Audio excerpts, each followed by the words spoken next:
सबसे पहले सिलेबस की बात कर लेंगे कि क्या सब पढ़ना है हमें ट्वेल्थ में। जिस सेक्वेंस में मैं यहाँ लिख रहा हूँ उसी सेक्वेंस में हम लोग पढ़ेंगे भी। ठीक है, तो सबसे पहले इसके अंदर हम लोग पढ़ रहे होंगे इलेक्ट्रोस्टैटिक्स।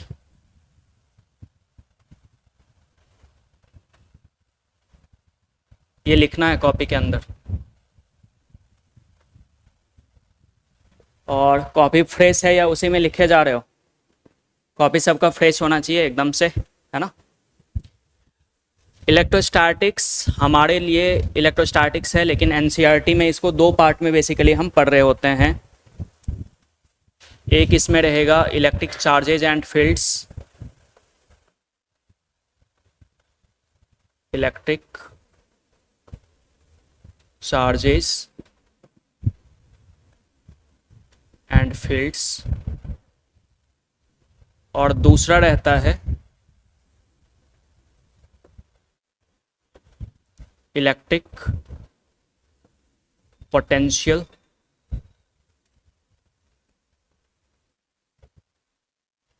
And capacitance.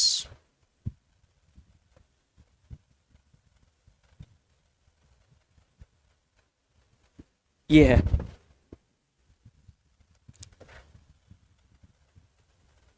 दूसरा हम लोग पढ़ेंगे करंट इलेक्ट्रिसिटी।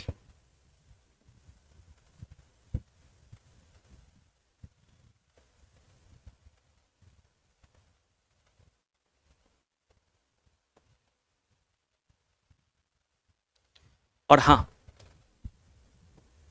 इलेक्ट्रोस्टैटिक्स के अंदर ये वाला पोर्शन हम लोग नहीं पढ़ रहे होंगे। जो आपका कैपेसिटेंस है ना, ये वाला पोर्शन हम लोग इलेक्ट्रोस्टैटिक्स के अंदर नहीं पढ़ रहे होंगे। ये आपका किसके अंदर रहेगा? कैपेसिटर के अंदर। यानी कि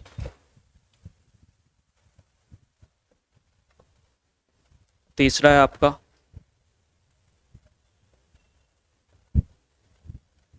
कैपेसिटर्स, यानी कि कैपेसिटेंस इसके अंदर आ गया।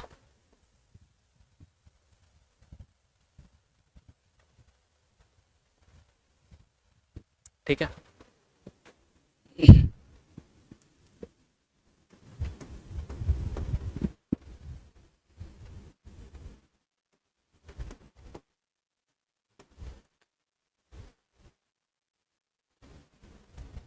कैपेसिटेंस यानी कि कैपेसिटर्स पढ़ने के बाद हम लोग moving charges and magnetism,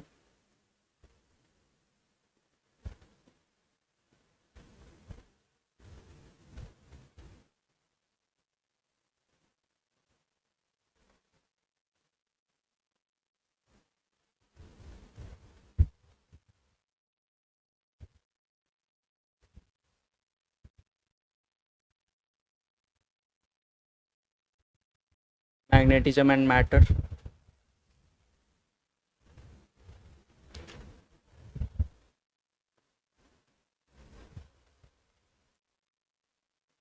electromagnetic induction,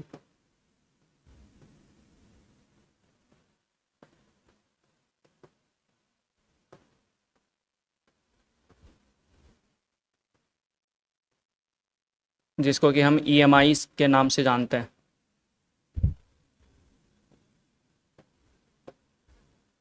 alternating current,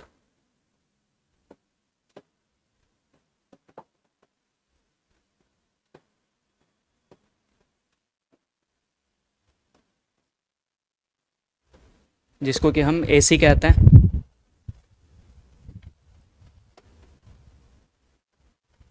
फिर इलेक्ट्रोमैग्नेटिक वेव, इलेक्ट्रोमैग्नेटिक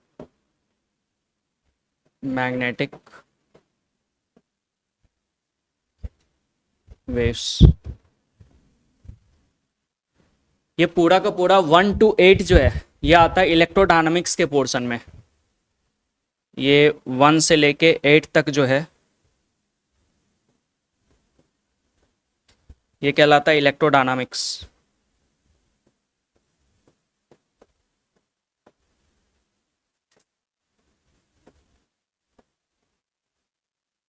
और पूरे के पूरे क्लास 12th में सबसे ज़्यादा वेटेज इसी का है अगर देखा जाए तो, क्योंकि चैप्टर्स भी बहुत ज़्यादा है ना इसके अंदर। मेनली तो आपको इलेक्ट्रोडायनामिक्स ही पढ़ने होते हैं। अब देखो यहाँ से लेके यहाँ तक पूरा इलेक्ट्रोडायनामिक्स ही है। फिर उसके बाद आपका आ जाता है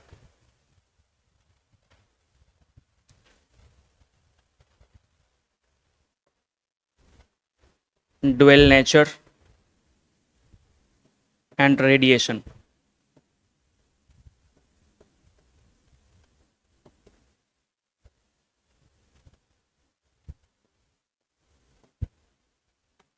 फिर एटम्स,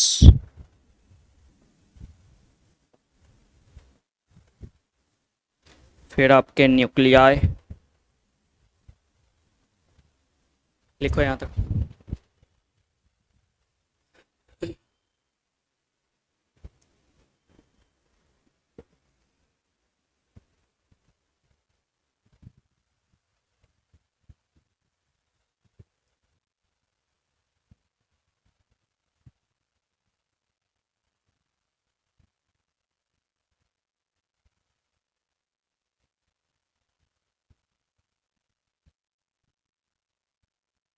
सेमीकंडक्टर्स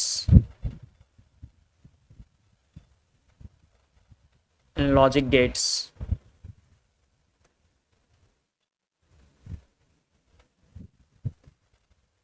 ये वाला जो पोर्शन है 9 to 11,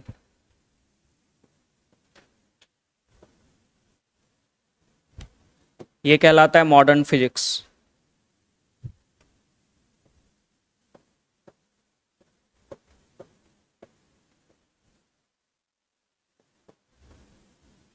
ये कहलाता है आपका मॉडर्न फिजिक्स।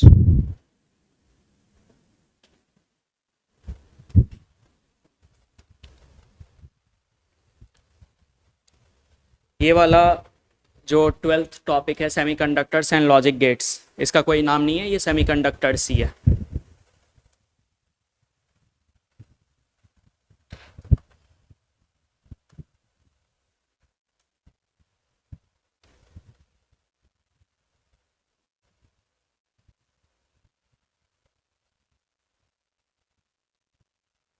वेव ऑप्टिक्स,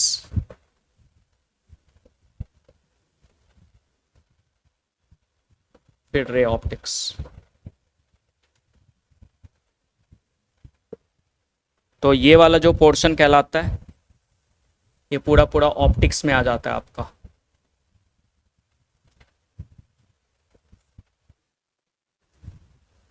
यहाँ तक पहले लिख लीजिए, ये वाला पहले लिख लो, बाकी जहाँ छोड़े हो छोड़ दो, यहाँ लिखो।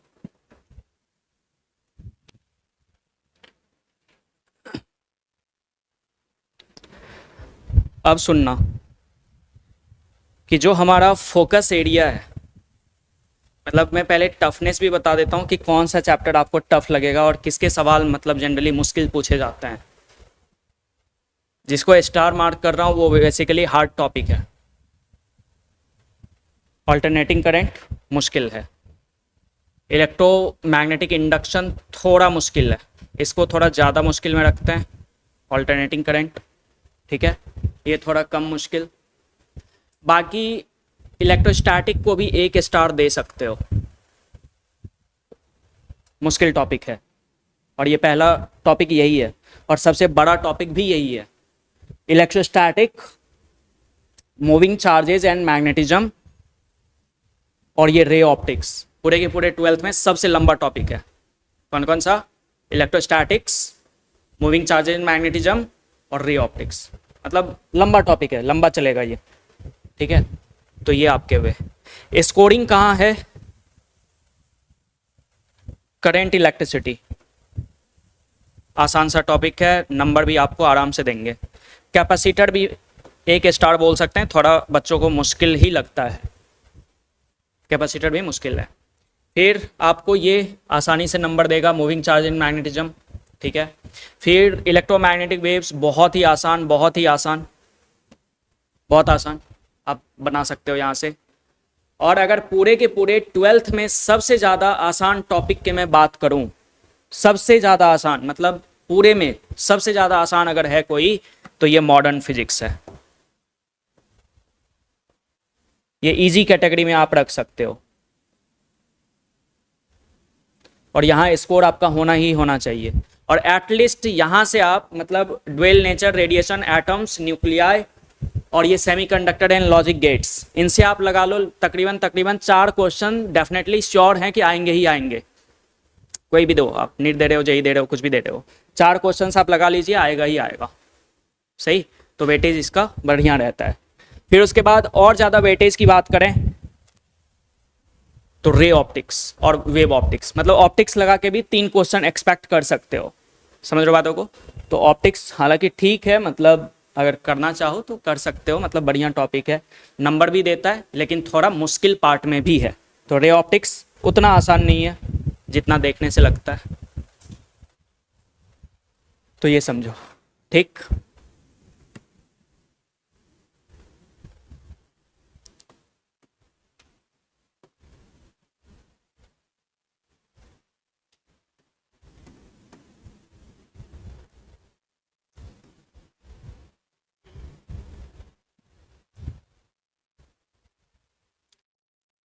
अब मेन बात ये आती है कि चलो ठीक है, 12th में तो आप हो, 11th जैसा है नहीं कुछ सीन, क्योंकि 11th में आपका बोर्ड नहीं है, 12th में बोर्ड है आपका। बोर्ड भी अब पहले जैसा नहीं है कि जिसको मन होता था वो पास कर जाता था, अब वो पास करेगा भी नहीं। क्योंकि आप उठा के देखोगे ना जब बोर्ड का क्वेश्चन, तो आपको पता चलेगा कि मैं कोई एंट्रांस का ही पेपर लिख रहा हूँ।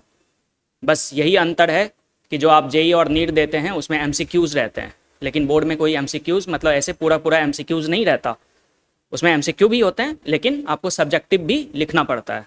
सही, तो कहने का मतलब आपको दोनों ही अप्रोच, मतलब सबसे पहली बात तो लिखावट जो होना चाहिए वो सही होना चाहिए। ऐसा नहीं है मतलब अभी डॉक्टर बन गए ऐसे ऐसे लिखे जा रहे हैं, लिखोगे सीधा सीधा काट देगा, कुछ नंबर वंबर देगा नहीं। सही, तो प्रॉपरली लिखना मतलब सीखें, नहीं लिख पा रहे हैं तो प्रॉपरली लिखना सीखें कि कैसे साफ साफ लिखें। बस ऐसा नहीं है मतलब सुंदर अक्षर, साफ साफ बस लिखना है आपने, ताकि सामने वाले को समझ आ जाए कि आपने क्या लिखा है। ठीक, दूसरी इंपॉर्टेंट बात, जो बोर्ड के अभी लेवल हैं वो वही है जो आप जेई नीट का प्रिपरेशन करते हैं उसी की तरीके से।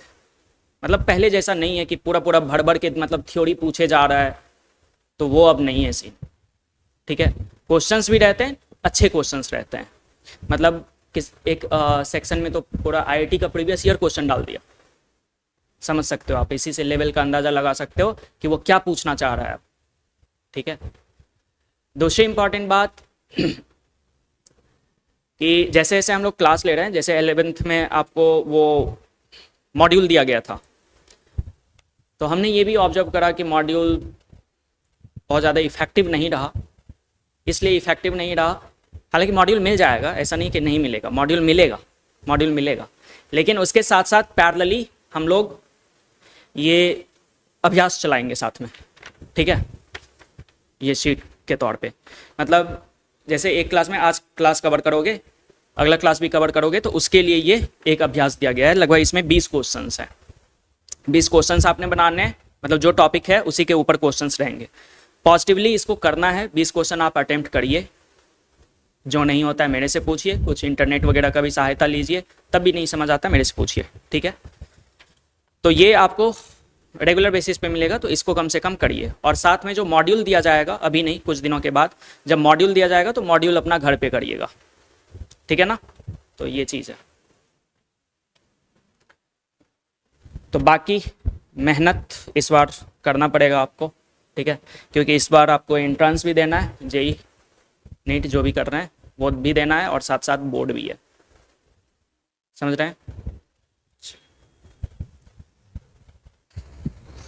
तो पहला हेडिंग डालेंगे इलेक्ट्रोस्टैटिक्स।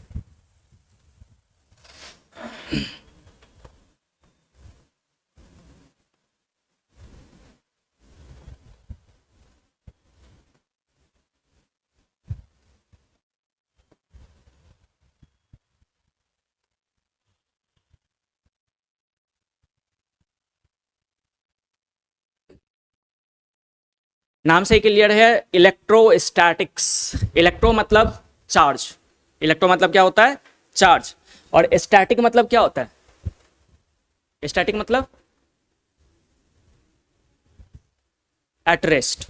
तो जब चार्ज जो रेस्ट में है उसका जब हम स्टडी करते हैं तो वो किस में पढ़ रहे होते हैं, इलेक्ट्रोस्टैटिक्स के अंदर। समझ के बातों को। तो मेनली सबसे पहले मुझे पढ़ना है चार्ज के बारे में। क्या पढ़ना है, चार्ज।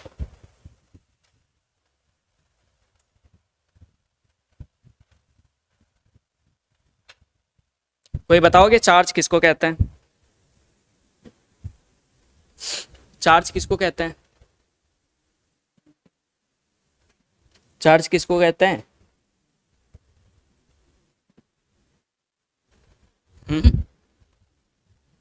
कोई नहीं जानते चार्ज किसको कहते हैं?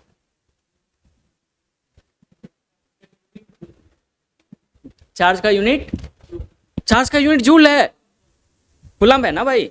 हाँ, यूनिट नहीं, मैं पूछ रहा हूँ कि चार्ज कहते किसको हैं। आपने शायद से ये सब कोई करता है बचपन में कि आपने मतलब कंघी करके, मतलब कंघी मतलब बालों में ऐसे करके और कागज़ के टुकड़ों को चिपकाओ, या फिर ऑब्वियसली यार मतलब कोई कंघी से तो इतना एक्सपेरिमेंट नहीं करता, जनरली हम पेन के साथ करते हैं, है ना। पेन के साथ ऐसे ऐसे करके कागज़ के टुकड़े को ऐसे करके हाथ से ऐसे करके चिपकाओ, वो चिपक जाता है। कैसे?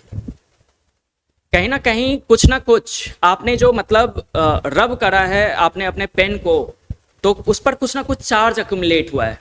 रबिंग की वजह से क्या होता है, चार्जिंग होता है। रबिंग की वजह से क्या होता है, चार्जिंग। तो चार्ज अक्यूमुलेट होने की वजह से उस पेन के ऊपर वो क्या करता है, कागज के टुकड़े को ललचाता है कि देखो मेरे पास चार्ज है। तो वो चार्ज जो है कागज के टुकड़े पर भी कुछ इंड्यूस होता है, यानी कि वो कहलाता है इंड्यूस चार्ज। अगर मान लो कि पेन के ऊपर पॉजिटिव चार्ज है तो इस कागज के ऊपर कैसा चार्ज रहेगा कि अट्रैक्ट करेगा, नेगेटिव। कॉमन सा अंडरस्टैंडिंग है। तो ये नेगेटिव चार्ज और ये पॉजिटिव चार्ज आपस में आके चिपक जाता है। कहने का मतलब चार्ज बेसिकली अगर किसी भी बॉडी पर चार्ज है तो वो कुछ फोर्स को एक्सपीरियंस करता है। क्या एक्सपीरियंस करता है, फोर्स को एक्सपीरियंस करता है। तो लिखेंगे चार्ज के अंदर, charge is a basically a physical quantity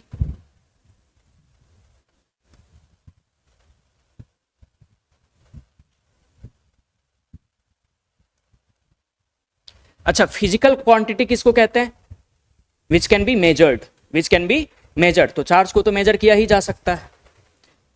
a physical quantity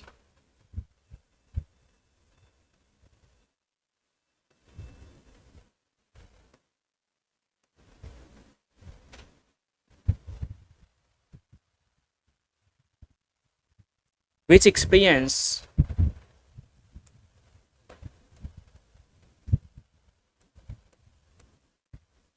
electric force or magnetic force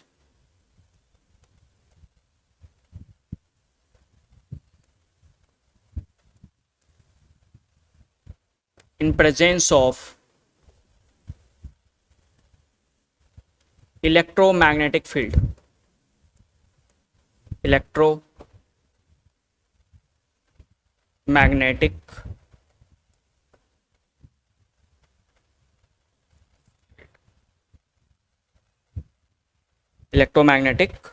field. ठीक है, तो चार्ज बेसिकली यही कहलाता है। चार्ज के कुछ कुछ प्रॉपर्टी हैं तो वो देखना है आपने।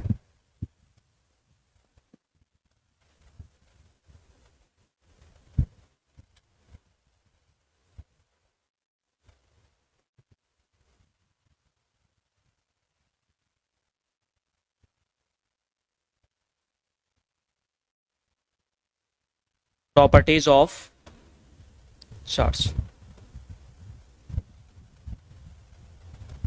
प्रॉपर्टीज में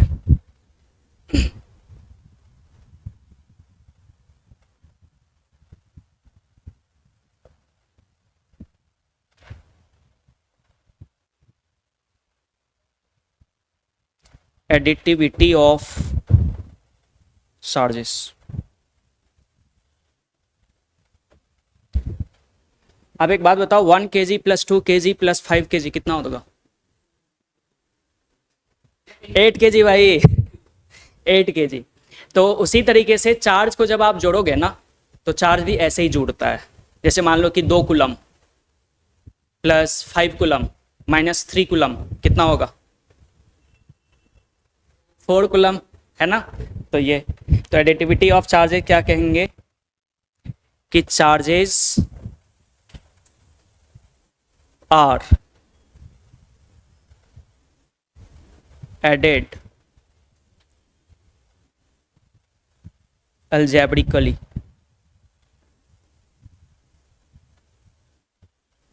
और स्केलर्स,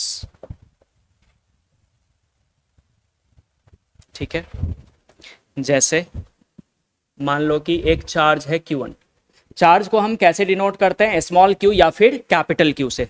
चार्ज को कैसे डिनोट करते हैं, स्मॉल q या फिर कैपिटल Q से। Q1 इक्वल्स टू मान लेते हैं 1 coulomb, Q2 equals to -3 coulomb, Q4 equals to +7 coulomb. तो Q1 plus Q2 plus Q3, इसको 3 पकड़ो यार, Q1 plus Q2 plus Q3 कितने के बराबर हो जाएगा ये, Q1 plus Q2 plus Q3 जोड़ दो ना आप सबको, यानी कि 1 -3 प्लस 7 तो +5 कूलम। समझ गए बातों को। तो ये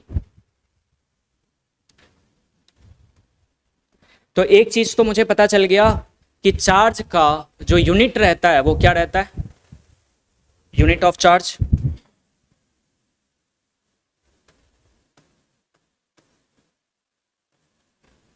यूनिट ऑफ चार्ज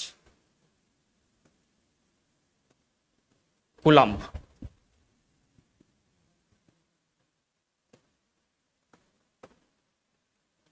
और कैसे डिनोट करते हैं, सी से, कैपिटल सी से। कैसे, कैपिटल सी से। अगर डायमेंशन की बात करें, डायमेंशन ऑफ चार्ज, एक बात याद रहे, डायमेंशन जो है, हालांकि मैंने पढ़ाया तो नहीं है, वो लास्ट में पढ़ाऊंगा, कवर करवा दूंगा सारा, जो भी मतलब छोटा बड़ा जो भी है वो आपके एंट्रेंस होने से पहले सारा कवर करवा दूंगा, क्योंकि 11th में कोई जाके जेई नहीं देता है और ना नीट देता है ना। तो ये चीज़ ध्यान रखिए। डायमेंशन ऑफ चार्ज कैसे निकालोगे, क्या होता है डायमेंशन, और सबसे ज़्यादा जो डायमेंशन वाला चीज़ बनता है वो क्लास 12th वाले ही टॉपिक से, सबसे ज़्यादा डायमेंशन। और यूनिट ऑन डायमेंशन 12th में क्यों नहीं पढ़ाना चाहिए, उसका ये मेन है, या बच्चा को बताओ कैपेसिटेंस क्या होता है, पता ही नहीं है, इलेक्ट्रिक फील्ड क्या होता है पता ही नहीं है, मैग्नेटिक फील्ड क्या होता है पता ही नहीं है, परमिएबिलिटी क्या है पता ही नहीं होता। तो तुम्हें तो 11th में कुछ पता ही नहीं होता है, तो यूनिट एंड डायमेंशन रखे क्यों, उसको 12th में शिफ्ट कर दो। ऐसे ही है कुछ भी। हाँ, डायमेंशन ऑफ चार्ज बताओ कैसे निकालोगे, याद करेंगे ऐसे। बेसिकली फंडामेंटल क्वांटिटीज हमारे पास कितने होते हैं, 7 फंडामेंटल क्वांटिटीज हैं। कितने फंडामेंटल क्वांटिटीज हैं, 7। मास, लेंथ, टाइम, करंट। करंट कैसा क्वांटिटी है, फंडामेंटल। करंट कैसा क्वांटिटी है, फंडामेंटल। टेम्परेचर कैसा क्वांटिटी है, फंडामेंटल। अमाउंट ऑफ सब्सटेंस, यानी कि जिसको मोल कहते हैं आप, वो क्या है, फंडामेंटल क्वांटिटी। और लिमिनस इंटेंसिटी कैंडला, ये क्या है, 7 फंडामेंटल क्वांटिटी है। फंडामेंटल क्वांटिटी कहने का मतलब ऐसे क्वांटिटी जो किसी दूसरी क्वांटिटी से मिलकर नहीं बना हुआ है, उसको क्या कहते हैं, फंडामेंटल क्वांटिटीज कहते हैं। समझ गए बातों को। तो ये सब अपने आप में एग्जिस्ट करता है, जस्ट लाइक जैसे भगवान विष्णु है, तो वो क्या है, फंडामेंटल है। उनसे और कोई मतलब भगवान विष्णु किसी चीज से बने हुए नहीं है, लेकिन ऐसा बोला जाता है। मान लो कि चलो ठीक है, शिव जो है वो भी क्या है, फंडामेंटल है, वो भी किसी से बने हुए नहीं है।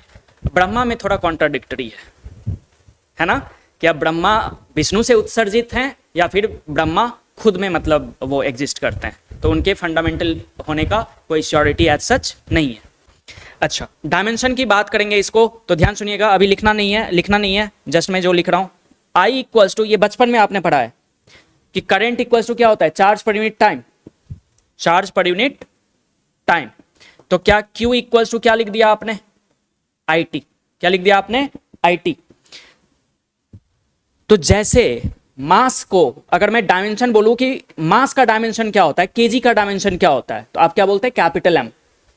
क्या बोलते हैं, कैपिटल एम। तो उसी तरीके से करंट का जो डायमेंशन होता है, करंट का जो डायमेंशन होता है, या तो उसको हम ऐसे लिखते हैं करंट के डायमेंशन को, या तो हम ऐसे लिखते हैं, दोनों ही बात सही है। समझ रहे हो ना बातों को। जैसे मास का डायमेंशन होता है m, लेंथ का डायमेंशन होता है l, टाइम का डायमेंशन होता है t, टेम्परेचर का डायमेंशन होता है k, करंट का डायमेंशन होता है I। इतना बस आप याद कर लो, पूरा का पूरा फिजिक्स डायमेंशन खत्म हो जाता है। सही है ना। तो करंट का डायमेंशन क्या याद करेंगे, I या फिर A। तो मैं प्रेफर करता हूं A से लिखना, थोड़ा सही लगता है, अच्छा लगता है, तो इस वजह से। तो इसका देखो आपने लिख दिया A। और टाइम का डायमेंशन क्या होता है, टाइम का डायमेंशन क्या होता है, तो टाइम का पहला लेटर क्या है, T, यानी कि कैपिटल T। तो इसका डायमेंशन क्या रखोगे चार्ज का, AT। चार्ज का डायमेंशन क्या रहेगा, AT। चार्ज का डायमेंशन क्या रहेगा, AT।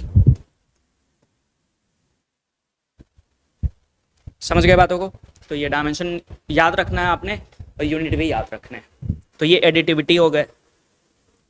अब दूसरा प्रॉपर्टी जो है इसका,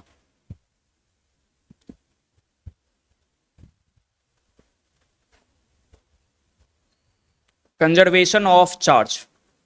कंजर्वेशन ऑफ चार्ज, ये पूरे फिजिक्स में आपको एक जगह छोड़ के कहीं काम नहीं आता।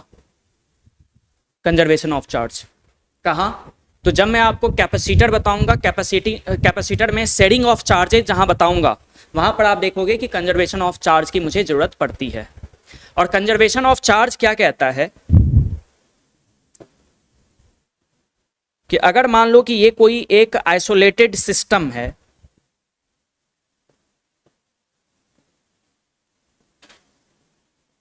आइसोलेटेड सिस्टम है। आइसोलेटेड सिस्टम कहने का मतलब किसको कहते हैं, आइसोलेटेड सिस्टम। आइसोलेटेड, नहीं वो वाला नहीं है, ये थर्मोडायनेमिक्स वाली बात नहीं है। हालांकि वहां से भी थोड़ा बहुत रिलेट किया जा सकता है, लेकिन आप सीधा कहो आइसोलेटेड कहने का मतलब जिसको दुनियादारी से कोई लेना देना नहीं है, वो आइसोलेटेड है। अरे कहते हैं ना उसको पूरा, अरे वो कोरोना के टाइम में चला था आइसोलेशन, अरे चला था ना, क्यों, आइसोलेशन का मतलब वो, और उसका एक नाम था क्वारंटाइन कर दिया। अरे है कि नहीं है। तो कहने मतलब उसको ऐसी जगह दे दिया कि ना वो बाहर से इंटरेक्ट कर सकता है, ना बाहर वाला उससे इंटरेक्ट कर सकता है, तो वही तो आइसोलेशन है। अरे है कि नहीं है। तो आइसोलेटेड सिस्टम का कहने का मतलब ना कोई चीज अंदर जा सकता है, ना अंदर से कोई चीज बाहर आ सकता है, तो उसी को हम कहते हैं आइसोलेटेड सिस्टम। ओके। अब मान लो कि हमारे पास कुछ कुछ डिफरेंट शेप बॉडीज हैं, लाइक ये, और मान लो कि एक मैंने ले लिया ये स्फेरिकल, इस पर चार्ज ले लो +2 कूलम, इस पर चार्ज ले लो -2 कूलम। अभी यहां पर चार्ज बताना कितना है, नेट चार्ज कितना है, 0। नेट चार्ज कितना है, 0, +2 -2। अच्छा, अब सेम चीज देखो, सेम चीज देखो, ये भी आइसोलेटेड सिस्टम ही है। इस पर चार्ज में अब क्या हुआ है, अब जरा देखना, यहां -2 कूलम हो गया है, यहां +2 कूलम हो गया है, यहां -2 यहां +2, कितना हो गया ये, ऐड करो, क्यू नेट अभी भी कितना है, 0। तो कहने का मतलब क्या जो चार्ज पहले था नेट चार्ज, क्या वही वो अभी भी है। अरे है कि नहीं है। जितना चार्ज पहले था नेट चार्ज, क्या उतना ही नेट चार्ज अभी भी है। ये इसका मतलब ये नहीं है कि नेट चार्ज अगर 0 रहेगा तभी हम कंजर्वेशन लगाएंगे, नहीं, ऐसी कोई बात नहीं है। जैसे यहां पर +2 है, यहां पर मैं +3 बोलता तो कितना नेट चार्ज होता, +5। बाद में भी क्या होना चाहिए था, नेट चार्ज कितना आना चाहिए था, +5 ही आना चाहिए था। लेकिन चेंजेज बस इतना है कि चार्ज आपस में अपने आप को रीडिस्ट्रीब्यूट कर लिया है। चार्ज क्या कर लिया अपने आप को, रीडिस्ट्रीब्यूट। पहले जो ट्रायंगुलर पर था पॉजिटिव, अब ट्रायंगुलर पर क्या है, नेगेटिव। जो स्फेरिकल पर था नेगेटिव, वो स्फेरिकल पर अब क्या है, पॉजिटिव। सही। तो अगर मान लीजिए हमारे पास सिस्टम में इनिशियली नेट चार्ज है Q1 + Q2, और फाइनली हमारे पास सिस्टम पर चार्ज है Q1 prime plus Q2 prime, तो कंजर्वेशन क्या कहेगा कि Q1 प्लस Q2 बराबर Q1 prime plus Q2 prime, है ना। तो इसको थोड़ा और भी लिखेंगे सही से, जरा देखना।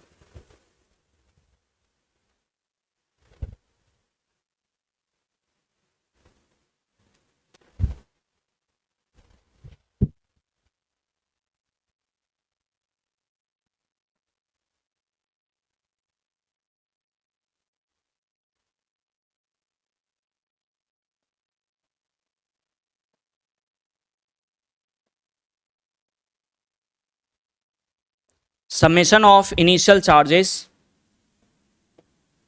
equal to summation of final charges. Summation of final charges. ये ध्यान रखना जरूरत पड़ेगी हमें। लेकिन एक बात हमेशा ध्यान रहे कि सिस्टम मेरा कैसा होना चाहिए, आइसोलेटेड। तो नोट डाल के नीचे लिख लेना, नोट डाल के नीचे लिखना, यहीं इसी के नीचे नोट, नोट, और फिर लिखना कि conservation of charge, conservation of charge, conservation of charge is applicable only, applicable only, applicable only for isolated system, for an isolated system, applicable only for an isolated system, applicable only for an isolated system। समझ गए बातों को।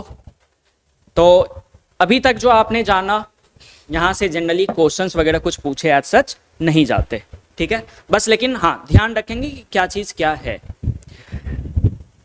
तीसरा property, important property, ध्यान रखने वाला property,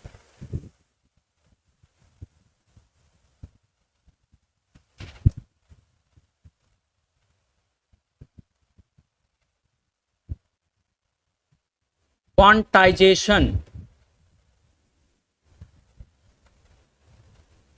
of charge. क्या? Quantization of charge. अब क्वांटाइजेशन कहने का मतलब क्या है? क्वांटाइज्ड, क्वांटाइज्ड कहने का मतलब क्या है? हाँ, एनर्जाइज्ड, वो है क्वांटम ऑफ एनर्जी, है ना। वो नहीं, ऐसे नहीं। क्वांटाइजेशन कहने का मतलब किसी भी चीज का एक इंटीग्रल मल्टीपल। क्वांटाइजेशन कहने का मतलब क्या? किसी भी चीज का कुछ इंटीग्रल मल्टीपल जैसा। जैसे आपने शायद एटम्स तो पढ़ा होगा ना क्लास 11th में। एटम्स, एटम्स नहीं, एटॉमिक स्ट्रक्चर। एटम्स तो फिजिक्स के अंदर है। एटॉमिक स्ट्रक्चर, उसमें सर ने आपको पढ़ाया होगा बोर्स मॉडल। बोर्स मॉडल में एक था बोर्स क्वांटाइजेशन। क्या था? Bohr's quantization for angular momentum, कि angular momentum is integral multiple of h cut और h/2 पाई, ऐसा कुछ रहता है। आपने शायद ऐसा जाना हो कि L इक्वल्स टू NH/2 पाई लिखा करते थे, शायद आपको याद हो ऐसा कुछ। नहीं, ऐसा कुछ mvr बराबर NH/2 पाई ऐसा था। तो यही एंगुलर मोमेंटम है। और ये जो n है, ये जो n है, इसी को हम क्या कहते हैं कि ये इंटीग्रल मल्टीपल है किसका? h/2 पाई का, h/2 पाई का। हालांकि ये मैं भी पढ़ाऊंगा तो इसके लिए कोई दिक्कत नहीं है, पहले ये समझें। अच्छा, एक बेसिक सा सवाल मैं आपसे पूछना चाहता हूं, देखते हैं कौन जवाब देता है।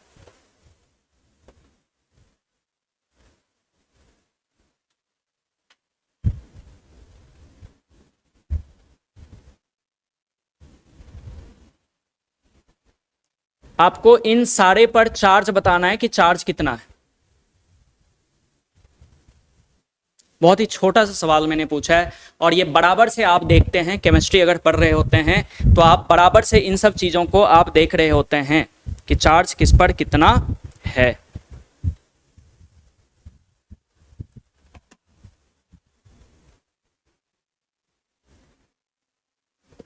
क्या पीयूष जी, क्या ख्याल है, कितना चार्ज है भाई H प्लस पर? जो आता है उतना ही बताइए। 1, क्या 1? अब एक बात बताओ, आपका नाम है पीयूष, कोई और भी पीयूष है, मैं कैसे आइडेंटिफाई करूं कि कौन सा पीयूष? आप सोचे हो कि मेनली सरनेम क्यों बना है, जिसको टाइटल कहते हो तुम, सरनेम क्यों बना है? आइडेंटिफिकेशन के लिए। पीयूष कुमार, पीयूष मिश्रा, पीयूष नाग, और कुछ कुछ ले लो तो वो, तो ऐसा क्यों है? आइडेंटिफिकेशन के लिए। आप बोलोगे प्लस +1, +1 मतलब क्या? +1 +1 हाथी, +1 घोड़ा, क्या +1? हाँ, +1 कुलम, +1 कुलम। सर्वेश्वर जी बताइए, Na+ कितना चार्ज?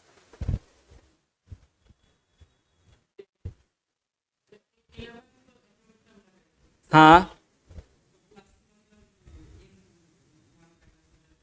हाँ नहीं भाई, मतलब बता रहा है, बहुत अंदर का चीज बता रहा है ये अच्छा, चलो ठीक है। हाँ, और कोई बताना चाहें? भाई कितना चार्ज है इस पर?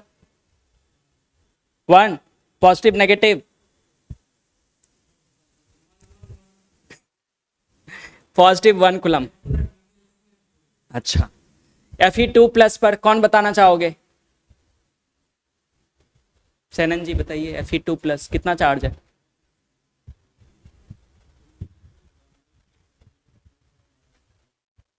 बस भाई ने सही जवाब दिया है, ये सारे आंसर्स गलत हैं, समझे? ये जो आपको प्लस दिख रहा है, हालांकि ऐसा नहीं है कि केमिस्ट्री वाले सर ने आपको गलत पढ़ाया है, उन्होंने सही पढ़ाया है, लेकिन उनके पास उतना टाइम नहीं होता कि आपको वो समझाएंगे कि +1 मतलब क्या होता है, क्योंकि उनको जरूरत ही नहीं है इस चीज की। बातों को समझ रहे हो क्या? वो सही पढ़ाए हैं। बस इसमें ये अंतर है कि H+ कहने का मतलब ये प्लस नहीं है, इसके अंदर कुछ छिपा हुआ है +E। क्या छिपा हुआ है? +E। दिख नहीं रहा है लेकिन वो है। अब E क्या है उसके बारे में हम अभी चर्चा करेंगे। तो क्वांटाइजेशन ऑफ चार्ज ये कहता है कि किसी भी बॉडी के ऊपर जो चार्ज रहेगा वो हमेशा integral multiple of smallest unit of charge रहेगा, और स्मॉलेस्ट यूनिट ऑफ चार्ज जो होता है वो होता है एलिमेंट्री चार्ज, जिसको हम E से डिनोट करते हैं। किससे डिनोट करते हैं? E से। E को क्या कहेंगे? Elementary charge. और एलिमेंट्री नाम ही है एलिमेंट्री चार्ज, कहने मतलब वो स्मॉलेस्ट यूनिट ऑफ चार्ज है। कोई पूछे कि तुमसे कि किसी भी बॉडी पर सबसे छोटा चार्ज कितना एग्जिस्ट कर सकता है, तो आप क्या बोलेंगे? E। अब डिपेंड करता है कि बॉडी पॉजिटिवली चार्ज्ड है या नेगेटिवली चार्ज्ड है। अगर पॉजिटिवली चार्ज्ड है तो +E एग्जिस्ट करेगा, और अगर नेगेटिवली चार्ज्ड है तो आपके क्या एग्जिस्ट करेंगे? -E। जैसे प्रोटॉन पर कोई पूछता है आपसे कि प्रोटॉन क्या चार्ज कैरी करता है, तो क्या बोलेंगे? +E। इलेक्ट्रॉन क्या चार्ज कैरी करता है? तो -E।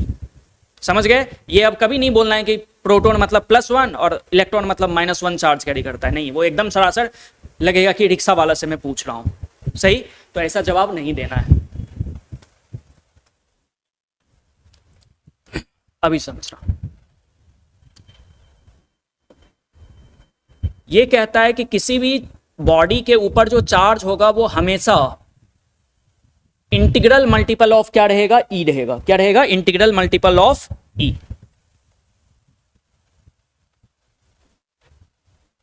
E को क्या कहते हैं? Elementary charge.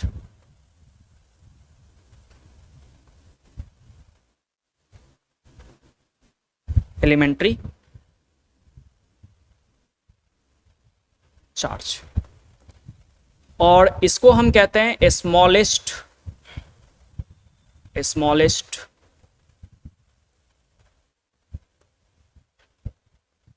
Unit of charge.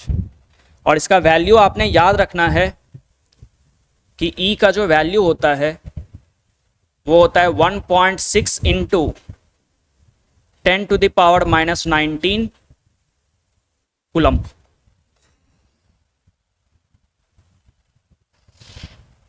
कितना होता है आपका? 1.6 इंटू 10⁻⁻19 कूलम।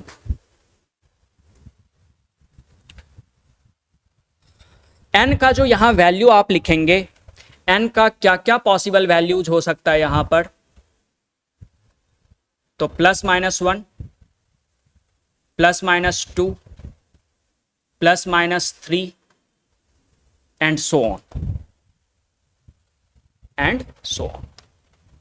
कभी भी किसी भी बॉडी के ऊपर आपको फ्रैक्शन में चार्ज नहीं दिखेगा, यानी कि +1/2 या +3e/2 या +e/2 या -e/2, ये सब नहीं करेगा एग्जिस्ट। कैसा एग्जिस्ट करेगा? +e, -e, +2e, +3e, +4e, -5e, इस तरीके से।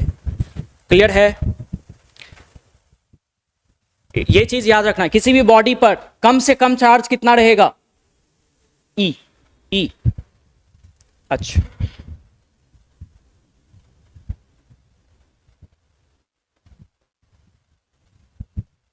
प्रोटॉन पर बताओ कितना चार्ज? प्रोटॉन पर कितना चार्ज? ऐसे करके लिख लेना।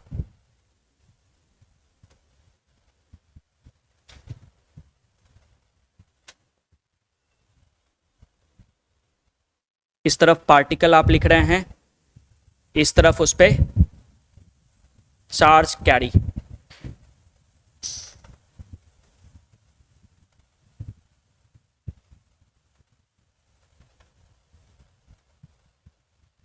हाँ बताओ, प्रोटॉन पर कितना बोलेंगे आप?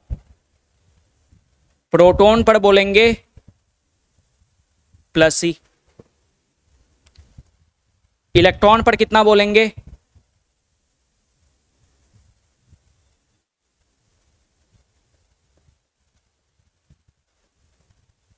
-e। इलेक्ट्रॉन पर कितना बोलेंगे? -e।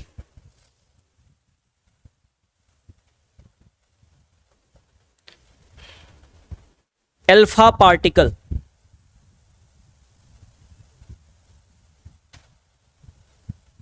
अल्फा पार्टिकल पर कितना चार्ज बोलेंगे? अल्फा पार्टिकल पता है किसको कहते हैं?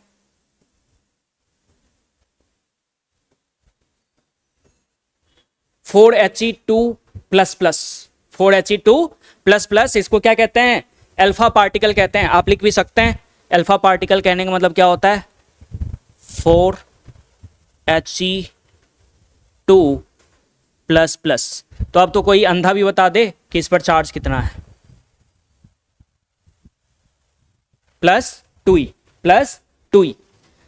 अगर ड्यूट्रॉन होता है तो ड्यूट्रॉन पर कितना चार्ज होता है? ड्यूट्रॉन पे ड्यूटेरियम, ड्यूट्रॉन। ड्यूटेरियम का नाम सुने हो? ड्यूटेरियम क्या है? ड्यूटेरियम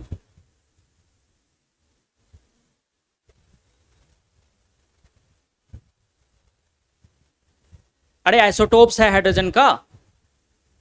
प्रोटियम, ड्यूटेरियम, ट्रिटियम, ये सब कहते हैं ना, 1H1, 2H1, 3H1, यानी कि सारे पर चार्जेस कितना है? +e।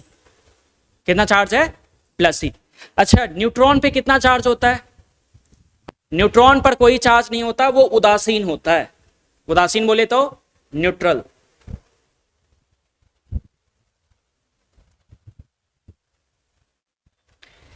तो अगर मान लो कि किसी भी, ध्यान सुनना, किसी भी बॉडी पर चार्ज मुझे निकालना हो कि कितना चार्ज उस बॉडी के ऊपर है, तो मैं ये बोल सकता हूं कि उस बॉडी के ऊपर कितने प्रोटॉन्स या फिर कितने इलेक्ट्रॉन्स हैं। बातों को समझिए, इसका एप्लीकेशन समझिए। Q equals to n E.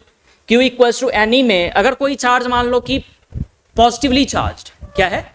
Positively charge. तो पॉजिटिवली चार्ज कहने का मतलब प्रोटॉन्स होंगे उसके ऊपर, तो वो कैसे निकालोगे? तो आपको ये पता करना है कि उस बॉडी के पास कितने प्रोटॉन्स हैं। अगर मान लो कि उस बॉडी के पास 10 प्रोटॉन्स हैं, तो चार्ज उसके पास कितना होगा? 10e। चार्ज कितना होगा? 10e। और E का वैल्यू कितना? 1.6 इंटू 10⁻⁻19। तो 10 से मल्टीप्लाई कर दीजिए, कितना हो गया? 1.6 इंटू 10⁻18 कूलम्ब चार्ज उसके पास है। अगर मान लो कि एक नेगेटिवली चार्ज बॉडी है जिसके पास 10⁵ इलेक्ट्रॉन्स है। क्या है? 10⁵ इलेक्ट्रॉन्स है, तो चार्ज उसके पास कितना है? क्या बोल रहा हूं, पता चल रहा है ना? कि उसके पास एक बॉडी है जिसके पास क्या है? 10⁵ इलेक्ट्रॉन्स हैं। तो पूछा गया कि बताओ उसके पास कितने चार्ज हैं, तो 10⁵ हो गया n का वैल्यू, किसका वैल्यू, n का वैल्यू, और यहां e मल्टीप्लाई कर दोगे यानी कि 10⁵ इंटू 1.6 इंटू 10⁻⁻19 कूलम, कितना आ गया 1.6 इंटू 10⁻⁻14 कूलम। सिंपल। लेकिन आपको क्या पता चलना चाहिए चार्ज निकालने के लिए, वो नंबर्स पता चलना चाहिए। क्या पता चलना चाहिए, नंबर्स पता चलना चाहिए। समझ गए।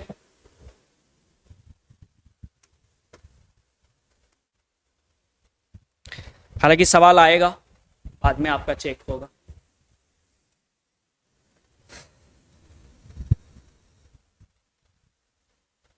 और ये वाला प्रॉपर्टी जो है ये थोड़ा इंपॉर्टेंट रहेगा हमारे लिए, क्योंकि काम का है ये।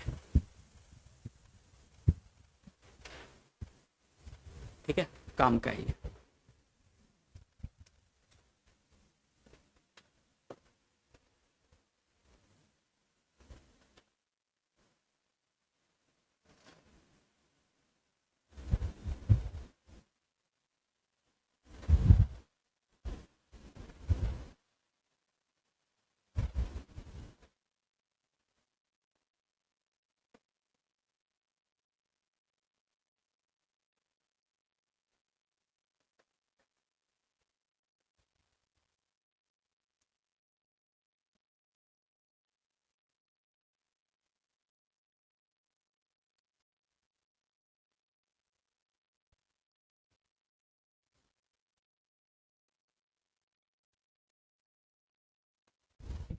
Charge at rest produces electric field in its vicinity. Vicinity बोले तो, विसिनिटी का मतलब होता है surrounding.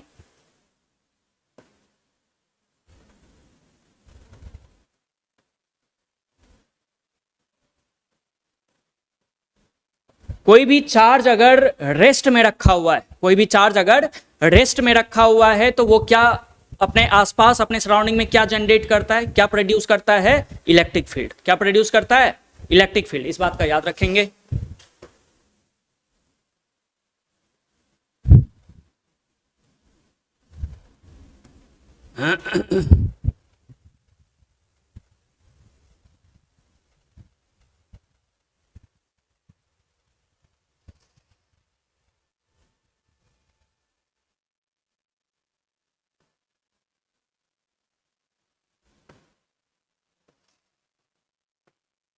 A charge moving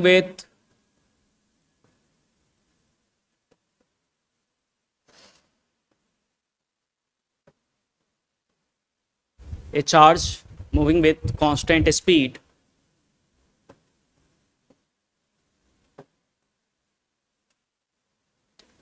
produces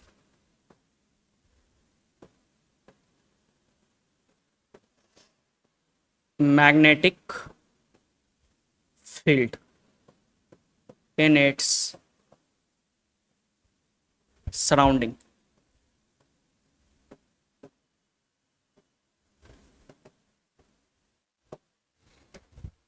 ये वाला पोर्शन इलेक्ट्रिक फील्ड जो है, ये तो आप इसी चैप्टर में पढ़ लोगे इलेक्ट्रोस्टैटिक्स में।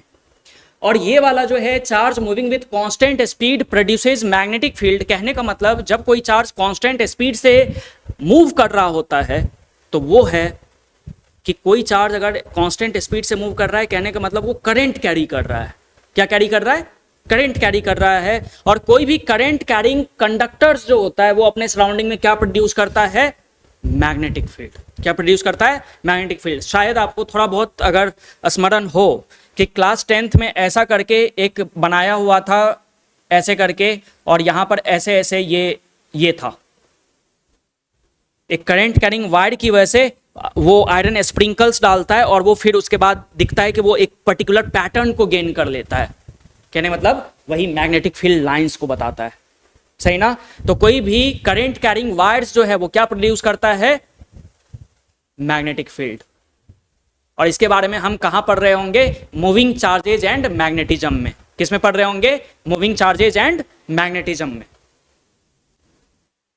अच्छा, तो ये वाला पार्ट तो आपने इलेक्ट्रोस्टैटिक्स में पढ़ लिया। ये वाला पार्ट कहां पढ़ोगे, मूविंग चार्जेज एंड मैग्नेटिज्म में। और तीसरा पार्ट जो है वो देखो क्या कहता है,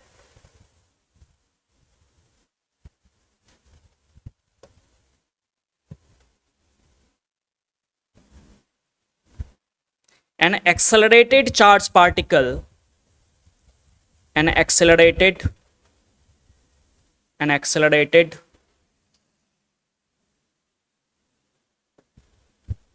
charged particle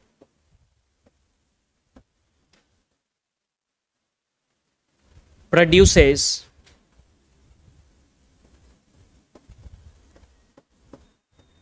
electric field, magnetic field,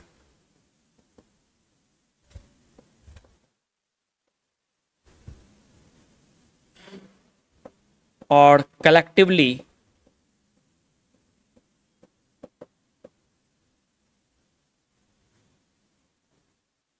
we can say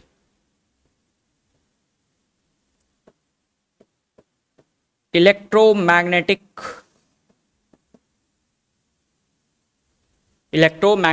field. EM field मतलब electromagnetic field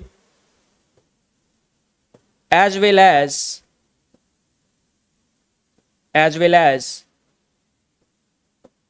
radiates energy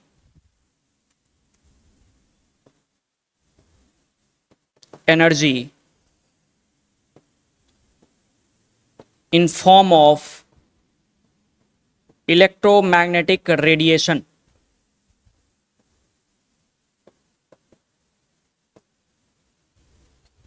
Electromagnetic radiation.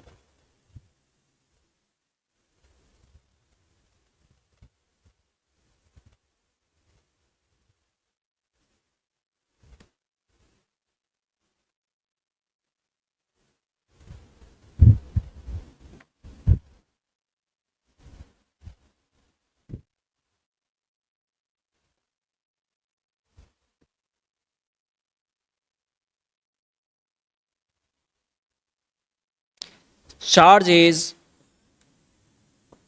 relativistically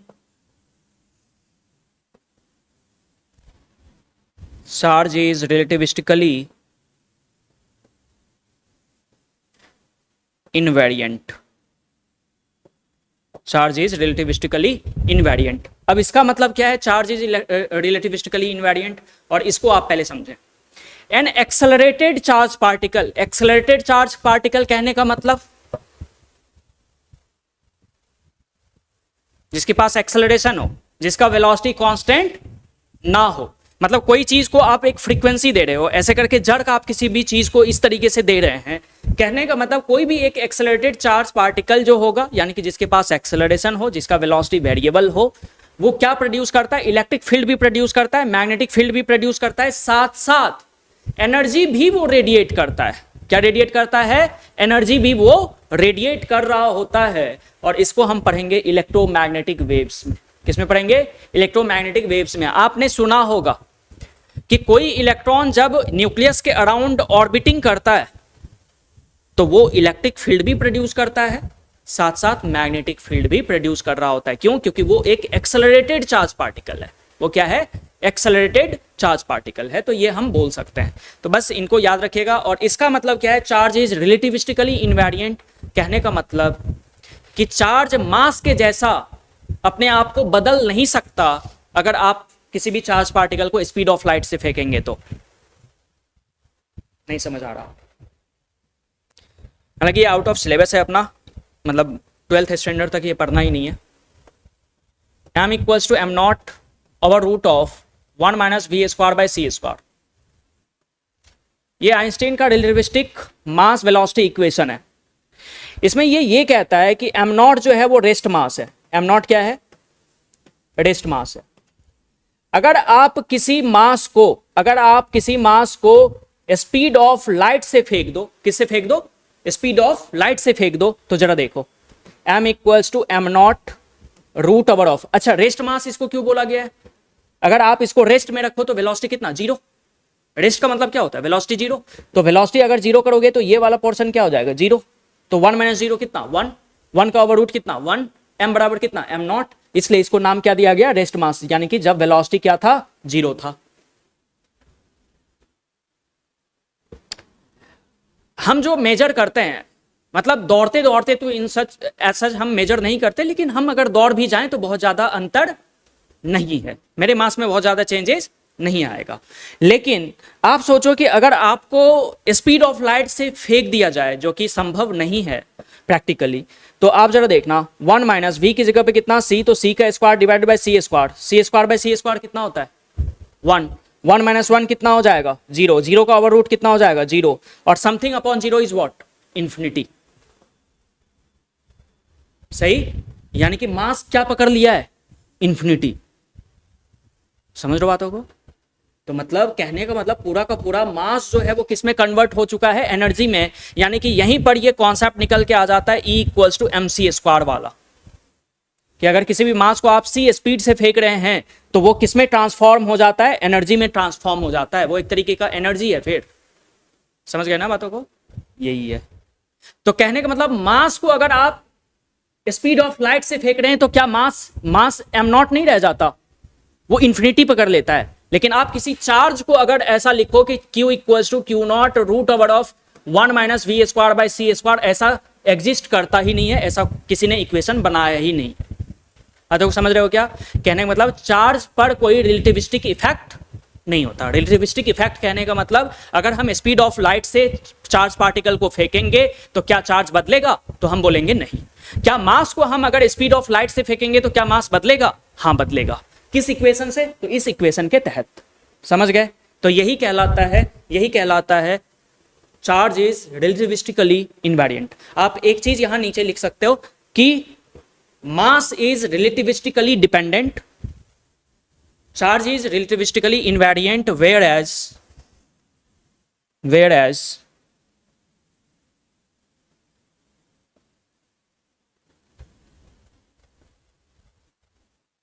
mass is relativistically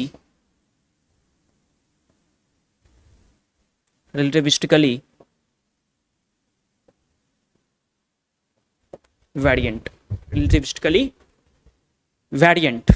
कोई भी चीज मतलब, हालांकि स्पीड ऑफ लाइट के बराबर तो कोई चीज आ ही नहीं सकता, स्पीड ऑफ लाइट एग्जिस्ट ही नहीं करवा सकते, लेकिन कहीं कहीं ये चीज वर्णित है, जैसे शास्त्रों में भी, कि हनुमान जी जो थे वो स्पीड ऑफ लाइट से भी ज्यादा स्पीड से ट्रेवल किए हुए हैं, ऐसा बोला गया है। और जिस स्पीड से वो ट्रेवल किए थे वो आज के प्रेजेंट डेट में वो टैक्योन पार्टिकल के नाम से जाना जाता है। किसके नाम से? टैक्योन पार्टिकल के नाम से। और उसका स्पीड जो रहता है वो स्पीड ऑफ लाइट से भी ग्रेटर रहता है, टैक्योन पार्टिकल का। और ये जो स्पीड ऑफ लाइट से भी ज्यादा स्पीड जो गेन हुआ था हनुमान जी का, वो हुआ था तब जब लक्ष्मण जी को वो लगा था, क्या मतलब, शक्तिबाण मेघनाथ ने जो मारा। तो उस टाइम में उनको क्या करना था, वो एक पर्वत को, वो संजीवनी बूटी था ना, तो वो कोई एक पर्वत था, मैं उसका नाम भूल रहा हूँ, शायद द्रोणागिरी पर्वत था उसका नाम। तो वहां पर वो पर्वत को उठाना था, लेके आना था, फिर वापस से जाके उसको रखना भी था। और बीच में इतने सारे रावण ने हर्डल्स मतलब वो कर दिए कि मतलब ये परेशानी। फिर उसके बावजूद भी हनुमान जी उतने ही लिमिटेड टाइम में, मतलब सुबह होने से पहले वो रख भी दिए, लेके भी आ गए, रख भी दिए, और लक्ष्मण जी जीवित भी हो गए। तो वहां पर उनका स्पीड देखा जा सकता था कि स्पीड कितना तगड़ा रहा होगा, कितना फास्ट गए होंगे वो, है ना? ठीक है, चलिए आगे बढ़ते हैं। तो ये पूरा आपने जो अभी देखा, अच्छा ये वाला आपने इक्वेशन मेंशन करना है। अभी जो ये लिखा है ना रिलेटिविस्टिकली वेरिएंट, उसके नीचे ये वाला इक्वेशन लिख लेना, m equals to m naught upon root over of 1 minus v square by c square.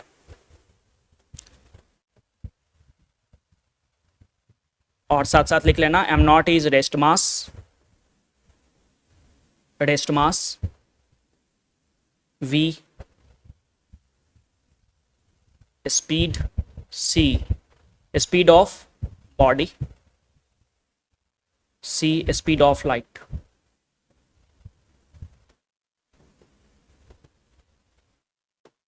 Speed of light बताएंगे।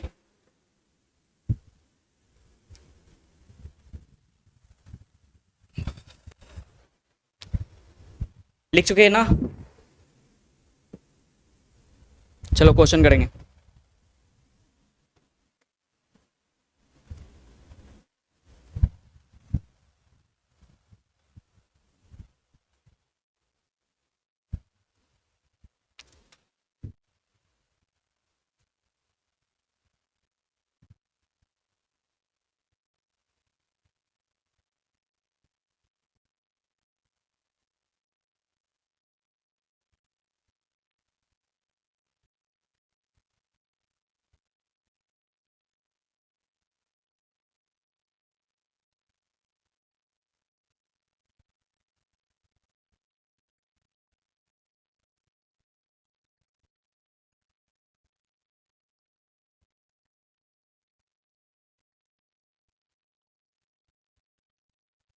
And number of protons in 1 coulomb of positive charge.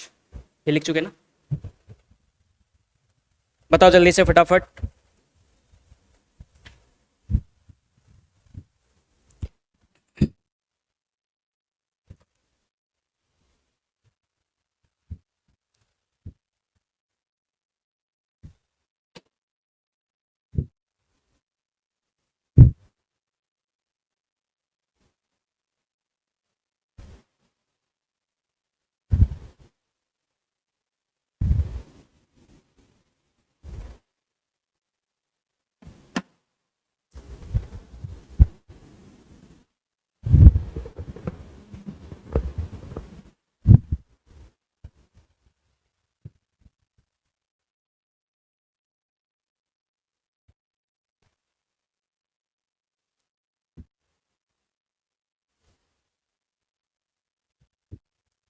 अच्छा, मैं आपको ग्रुप में वो वेक्टर्स का एक लेक्चर भेजूंगा, वो कवर करके आना है अगले दिन। समझ गए ना? ज़रूरत पड़ेगी। अब तो भूल भी गए होंगे शायद से थोड़ा बहुत कि कैसे मतलब दो वेक्टर का रिजल्टेंट वगैरह लेते हैं, उसका बहुत ज़रूरत पड़ेगा। अगर उसमें दिक्कत हो गया तो फिर समझने में दिक्कत होगी। देख क्या हो गया ना? हाँ बताओ, किसी का आया हो तो। Find number of protons in 1 coulomb of positive charge. क्या क्यू का वैल्यू इसने दे रखा है? कितना? +1 कूलम्ब। समझ गए? अब क्या लगाओगे फॉर्मेटिंग? क्या पूछा है कि नंबर ऑफ प्रोटॉन्स कितने होंगे। मैंने आपसे कहा था ना कि कितना मतलब अगर मान लो कि किसी बॉडी के ऊपर बोल रखा है कि इतने प्रोटॉन्स है तो कितना चार्ज होगा, वो हम कैलकुलेट करते हैं। लेकिन अभी क्या बोला हुआ है कि क्यू दिया हुआ है, आप बताओ एन का वैल्यू कितना होगा।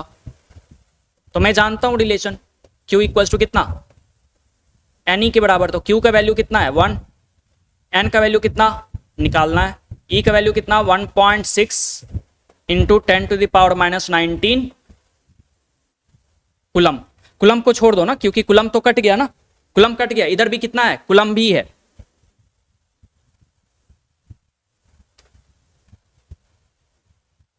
तो एन का वैल्यू कितना? 1/1.6 और 10⁻⁻19 ऊपर चला गया। तो एन का वैल्यू कितना? 100/16 इंटू 10⁻18, यानी कि एन का वैल्यू आ जाएगा 16, 96, 40। हाँ,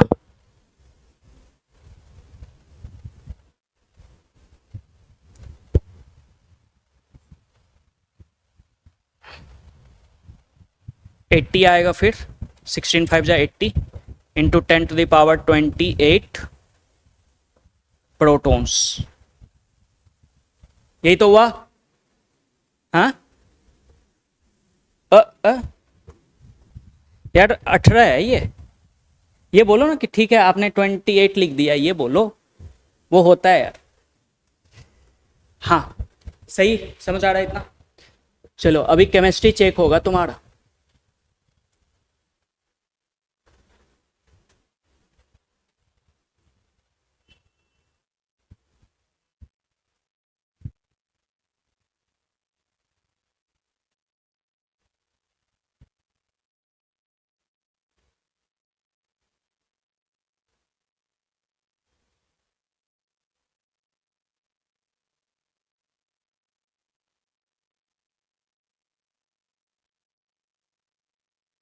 how much charge in 180 gram cup of water,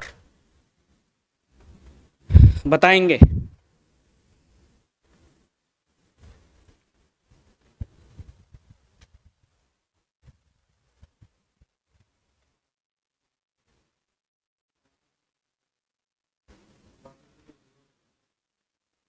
नहीं नहीं, जीरो क्यों बोलूंगा मैं?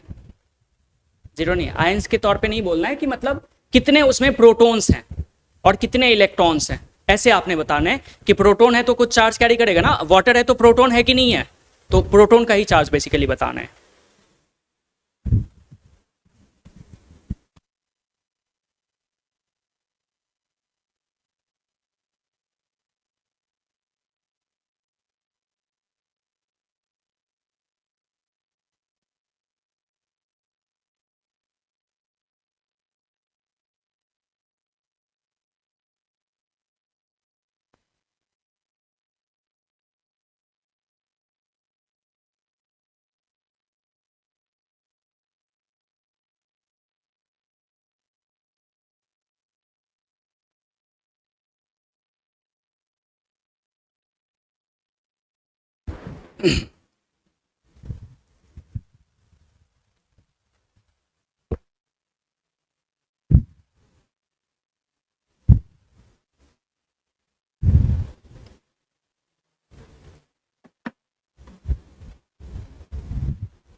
किसी का नहीं आ रहा?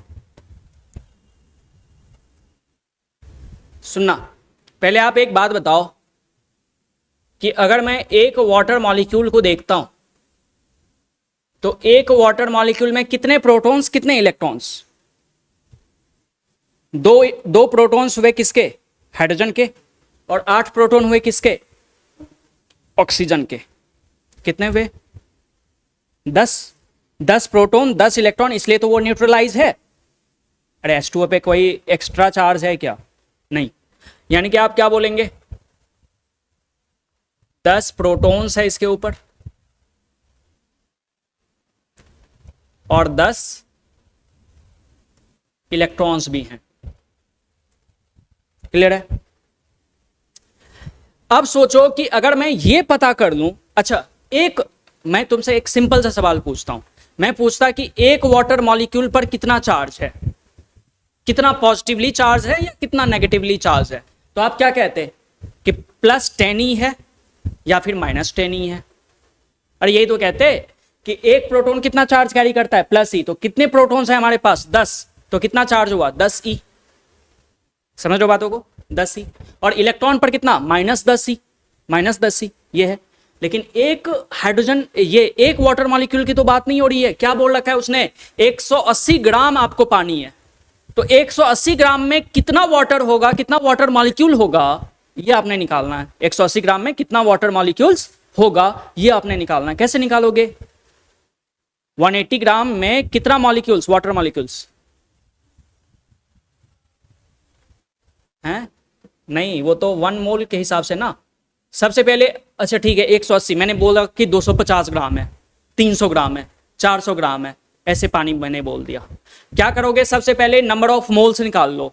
नंबर ऑफ मोल्स निकालोगे तो कैसे निकालते हो number of moles? Mass by molar mass. Mass by molar mass. Mass कितना है? 180 ग्राम। और मोलर मास कितना होता है पानी का? 18। 18 ग्राम पर मोल। कितना आ गया ये? 10 मोल हुआ। अच्छा कैलकुलेट करके बताए थे, बढ़िया चाबस। क्या ये 10 मोल आया नंबर ऑफ मोल्स? अब सोचो, एकदम बेसिक सा चीज मैं बता रहा हूं, क्या कितने पार्टिकल्स होंगे ये निकालने के लिए क्या number of moles bye Avogadro constant ये करते हैं कभी भी, अगर कितना उसमें मतलब मॉलिक्यूल्स है या कितने एटम्स हैं ये सब निकालने के लिए, तो क्या कर लोगे? n equals to small n into Na। तो सीधा सीधा अगर नंबर ऑफ मोल्स पता है, आप एवोगैड्रो कांस्टेंट से मल्टीप्लाई कर दीजिए, आपको वो नंबर्स दे जाता है। यानी कि n का वैल्यू कितना है? स्मॉल n का 10। एवोगैड्रो कांस्टेंट कितना है? 6.023। 6.023 या 6 कितना? 023 ना, इंटू 10⁻23। नहीं, पूरे फिजिक्स में देखोगे ना, मतलब 6 से स्टार्ट होने वाला बहुत सारा है, मतलब कॉन्स्टेंट्स। जैसे आपका वो है एच का वैल्यू, प्लैंक कांस्टेंट, वो भी 6 से ही शुरू होते हैं जनरली।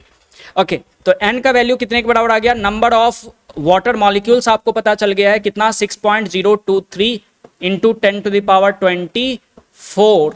ये क्या है? Water molecules, water molecules. समझ गए?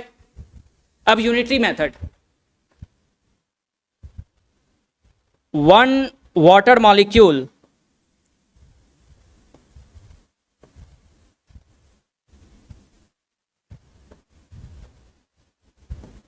consist,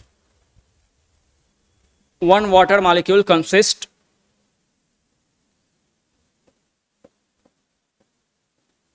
प्लस 10 चार्ज, इसलिए 6.023 है। क्या क्या लिख रहा हूं मैं? Into 10⁻24 water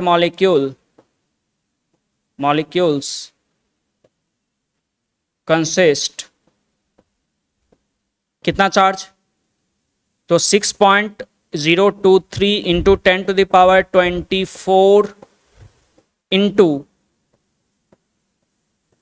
10। अरे हाँ या ना? अब क्या कर दोगे,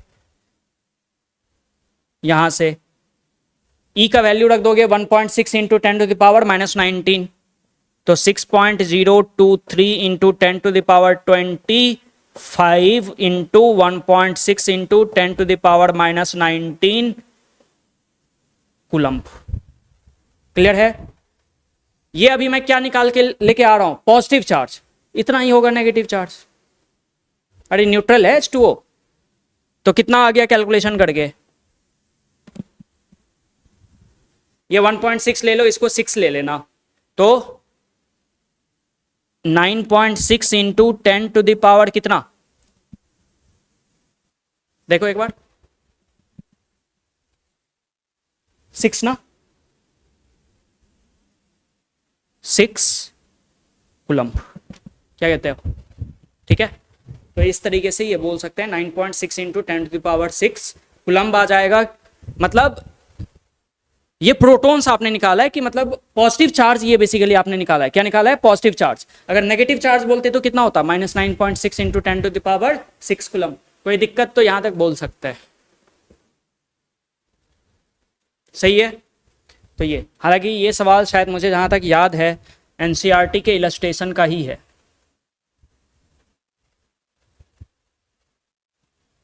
एनसीईआरटी के इलस्ट्रेशन का ही ऐसा सवाल है, शायद वो 250 ग्राम बोला हुआ है या 180 ग्राम है, वो थोड़ा देखना पड़ेगा, वो आप देख लेना। ठीक है, तो ये आ गए पूरे के पूरे चार्ज के बारे में, ये हमने चीज सीखा। चलो नेक्स्ट लिखेंगे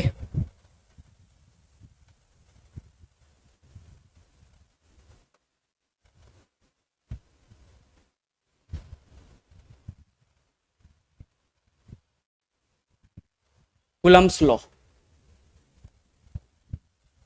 कूलम्ब कौन था? कोई आदमी रहा होगा, मतलब बढ़िया आदमी, कुछ निकाला इसने। ये पूरा पूरा अगर आप देखो तो कॉपी करा इन्होंने किनका? न्यूटन का, न्यूटन्स लॉ ऑफ ग्रेविटेशन। ये 9th में भी आपने पढ़ा है कि दो मासेस के बीच में कुछ फोर्स लग रहा होता है। कितना फोर्स लग रहा होता है? F equals to G m1 m2 by r square. F equals to G m1 m2 by r square. m1 m2 क्या है? मासेस। r क्या है? सेपरेशन बिटवीन द मासेस, और वो फोर्स। इसी तरीके से इन्होंने भी कहा कि मान लो कि दो चार्जेस है मेरे पास, दो चार्जेस है मेरे पास,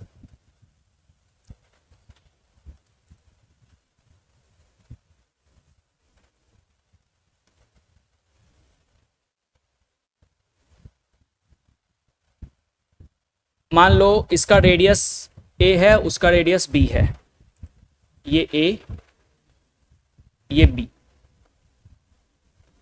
और इसके बीच का सेपरेशन क्या है r, centre to centre separation,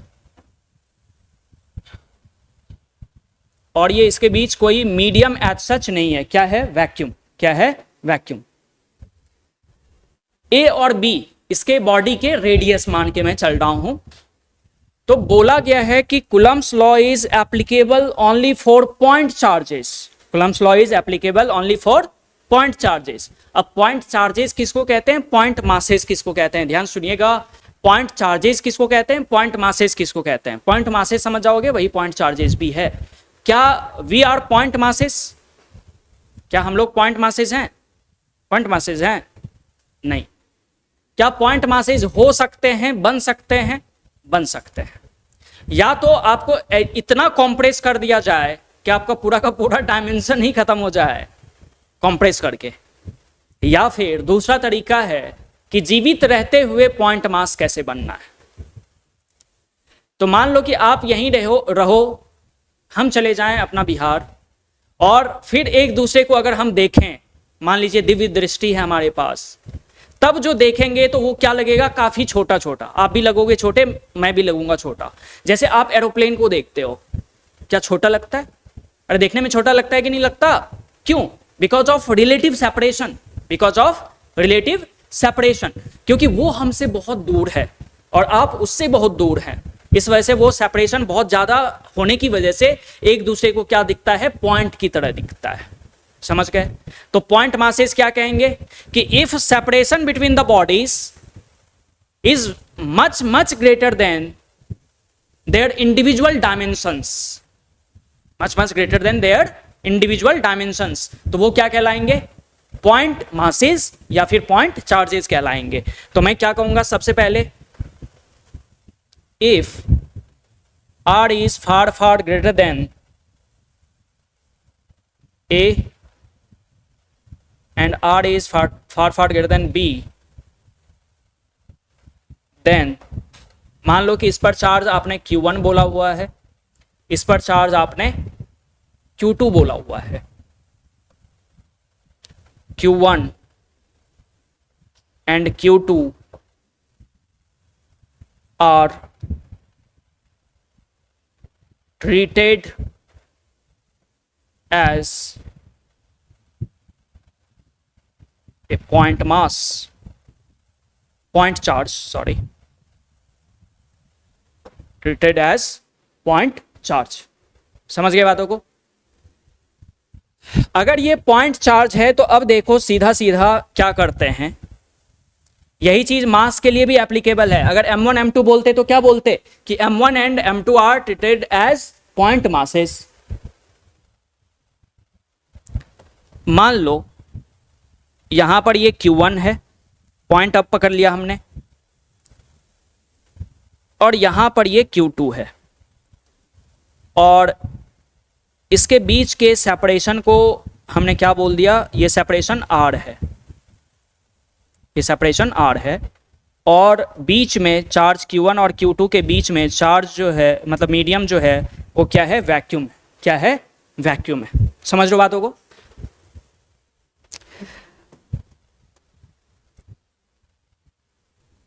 कुछ कुछ बेसिक बातें, क्या like charges repel each other, हालांकि वो प्रॉपर्टीज में ही लिखना चाहिए था, लेकिन कोई दिक्कत नहीं है, ये बचपन से जानते आ रहे हैं इसलिए स्किप कर दिया मैंने। क्या like charges repel each other and unlike charges attract each other. Positive positive repulsion, negative negative repulsion, लेकिन पॉजिटिव नेगेटिव अट्रैक्शन। तो कहने का मतलब अभी जो चार्ज का कॉन्सिडरेशन है, हम क्या मान के चल रहे हैं कि दोनों चार्ज कैसा है, पॉजिटिव है, दोनों चार्ज कैसा है, पॉजिटिव है। कुछ नहीं बोला हुआ है तो मैं कॉन्सिडर कैसा चार्ज करूंगा, पॉजिटिव चार्ज कॉन्सिडर करूंगा। कैसा चार्ज, पॉजिटिव। अब ध्यान से देखना, ध्यान से देखना, Q1 Q2 अगर सेम नेचर का है, मान लीजिए मैंने पॉजिटिव ले रखा है, तो क्या दोनों में दुश्मनी है, और दोनों में अगर दुश्मनी है तो एक दूसरे से क्या दोनों दूर भागना चाहता है, ये हमेशा ऐसा नेचर कहती है। दोनों एक दूसरे से क्या होगा, दूर भागना चाहेगी, यानी कि Q1 इस Q2 को फोर्स देगा इधर और ये Q2 इस Q1 को फोर्स देगा इधर, यानी कि ये है फोर्स ऑन 1 ड्यू टू 2 इधर की तरफ, ये है फोर्स ऑन 2 ड्यू टू 1 इधर की तरफ। समझ गए बातों को? अब सेम चीज बताना,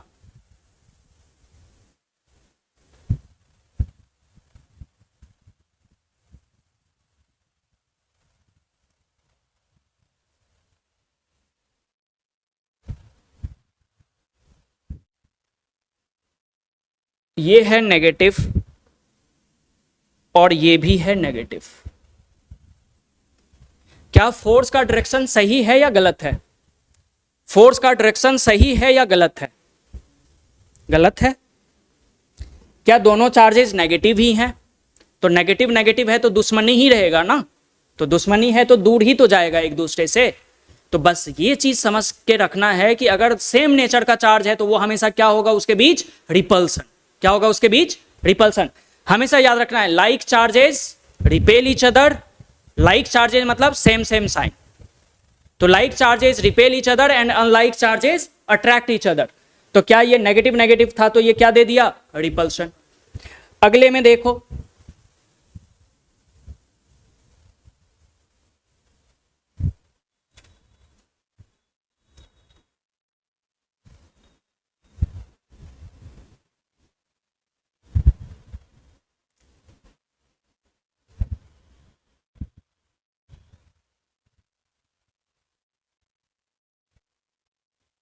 अलग से बना लो।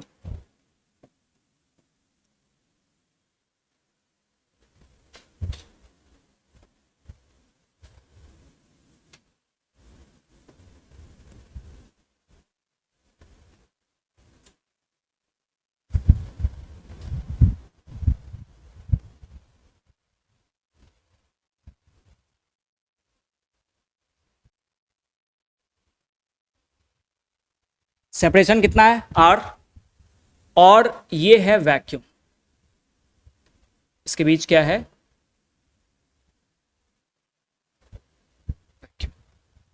इस बार क्या है दोनों पे चार्ज? Positive negative. अरे चार्ज कैसा है? ऑपोजिट नेचर का। तो इस बार क्या होगा? अट्रैक्शन। और अट्रैक्शन कैसे होता है?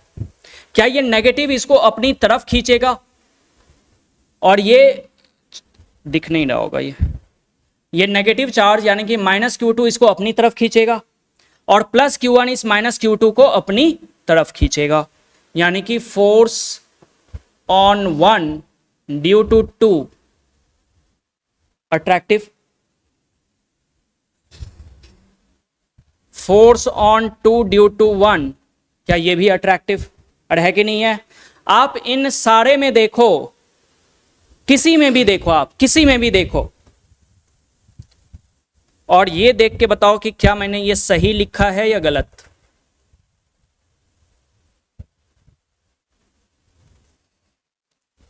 कूलम्ब्स लॉ के मुताबिक एक चीज ये भी था कि force on 1 due to 2 and force on 2 due to 1 ये क्या होगा? आपस में बराबर होगा लेकिन डायरेक्शन वाइज क्या रहेगा? ऑपोजिट। आप तीनों में देखो डायरेक्शन दोनों फोर्सेस के ऑपोजिट ही आपको दिखेंगे। क्या यहां देखो, ये फोर्स इधर, ये फोर्स इधर, ऑपोजिट। यहां देखो ये फोर्स ऑपोजिट। यहां देखो ये इधर, क्या फोर्स ऑपोजिट है। इसलिए ये नेगेटिव साइन यहां पर क्या बताता है कि forces are in opposite direction. फिर उसके बाद इन्होंने ये कहा कि फोर्स ऑन 1 ड्यू टू 2 का जो मैग्नीट्यूड है और फोर्स ऑन ये, इसका आप मैग्नीट्यूड ले लेंगे,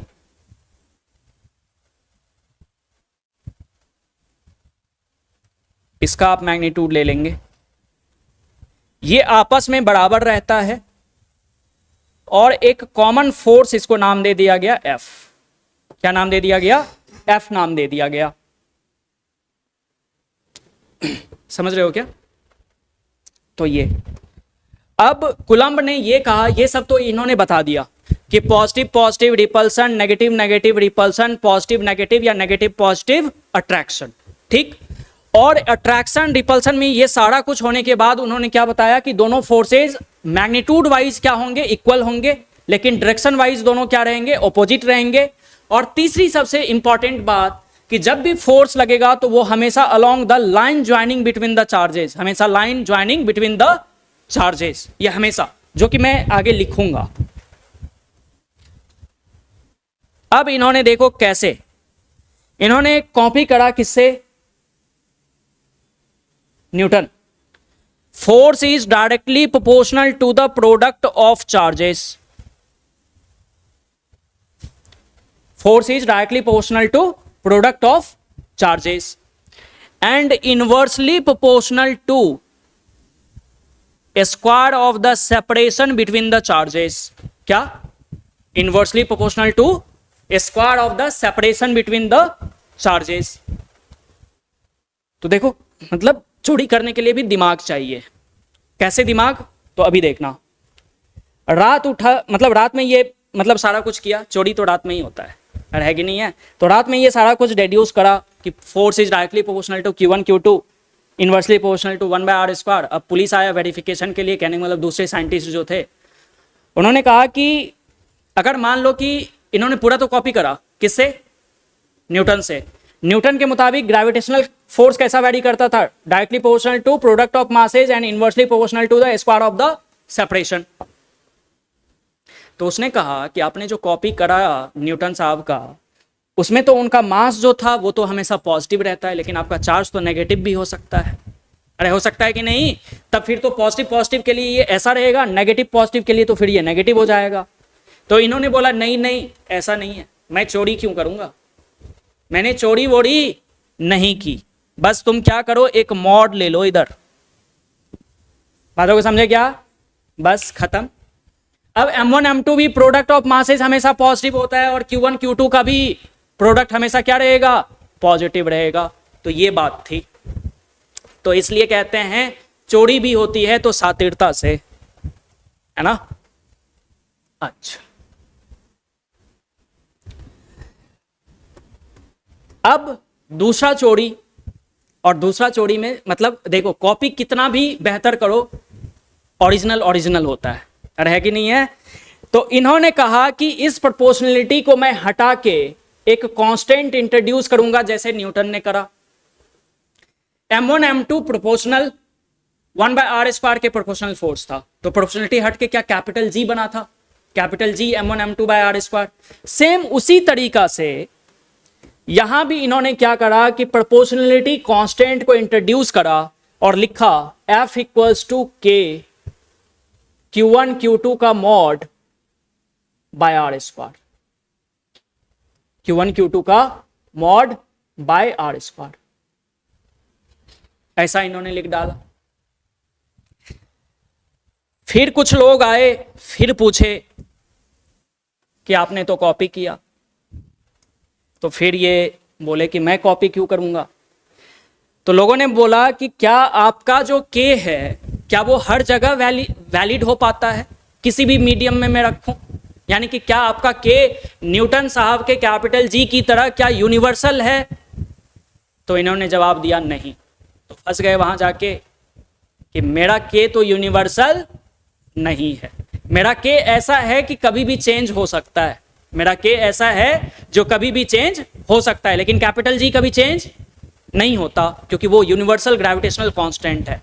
आप कहीं भी रखो, दो मासेस को सेपरेशन r दो, उसको हवा में रखो तो फोर्स है G M1 M2/r²। वही मासेस को आप पानी में डिप कर दो सेम सेपरेशन रखते हुए, तब भी फोर्स वो कितने के बराबर है, G M1 M2/r²। लेकिन ऐसा इलेक्ट्रोस्टैटिक फोर्स के साथ नहीं होता। हवा में है K Q1 Q2/r², लेकिन जब आप पानी में डिप कर दोगे दोनों चार्जेस को तो वो K Q1 Q2/r² नहीं रहेगा, वो फोर्स चेंज हो जाएगा आपका, मतलब डिक्रीज कर जाता है फोर्स। समझ गए बातों को। तो यहां से ये पता चला कि K जो है वो यूनिवर्सल कांस्टेंट आपका नहीं है। K क्या है, इलेक्ट्रिक कांस्टेंट। K को हम क्या कहते हैं, इलेक्ट्रिक कांस्टेंट कहते हैं।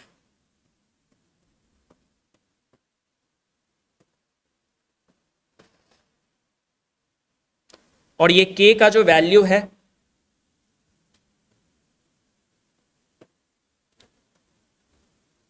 वो होता है 1/4 पाई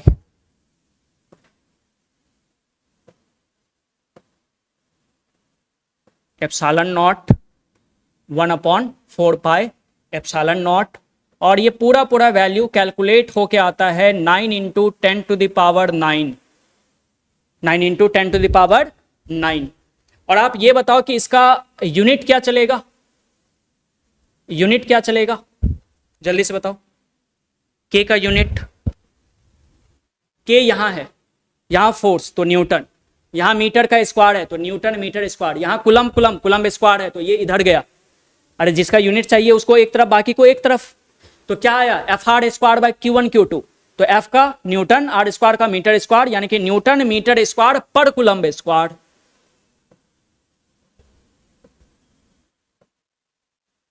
न्यूटन मीटर स्क्वायर पर कुलम्ब स्क्वायर। तो के का वैल्यू आपको याद रखना है। अगर Q1 का वैल्यू दिया रहे, Q2 का वैल्यू दिया रहे, आर का वैल्यू दिया रहे, तो के का वैल्यू कितना यूज करोगे, 9 × 10⁹ 9। अब इसी चीज को ऐसे भी लिख दिया गया, F = दोनों ही बात बराबर है, 1/4 pi epsilon not Q1 Q2 का मॉड बाय आर स्क्वायर। के की जगह पे कितना रख दिया हमने, 1/4 पाई एप्सिलॉन नॉट, और ये Q1 Q2 का मॉड डिवाइडेड बाय कितना, आर स्क्वायर। तो ऐसे भी लिखा जा सकता है, समझ गए। आर क्या है, आर क्या है, separation between the charges. R क्या है, सेपरेशन बिटवीन द चार्जेस। और ये एप्सिलॉन नॉट क्या है, यार इसको क्या पढ़ते हैं, इसको पढ़ते क्या है,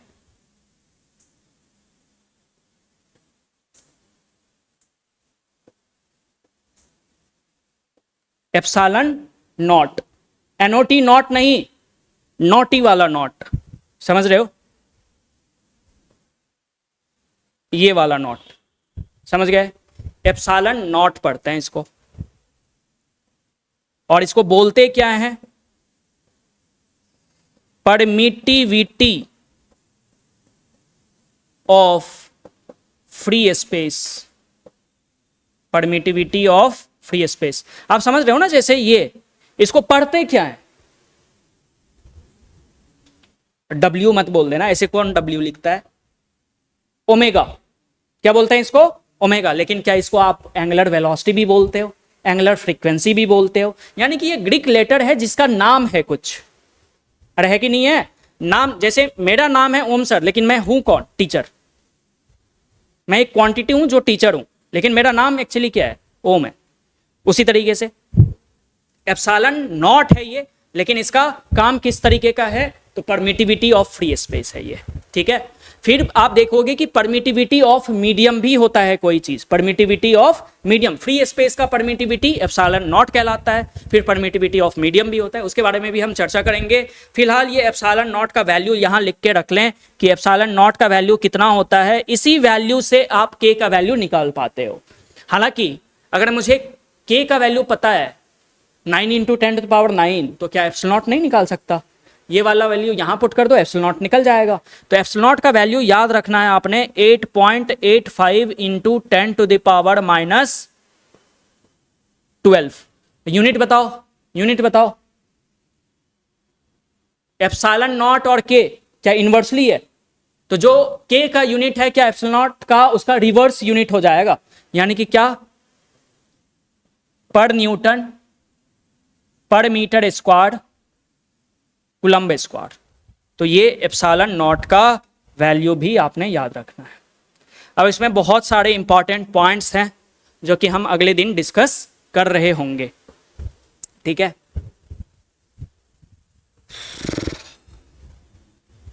तो हेडिंग में डाल देता हूं पहले, ताकि अगले दिन ये लिखवा दूं आपको। इंपॉर्टेंट पॉइंट्स ये लिख के रख लें।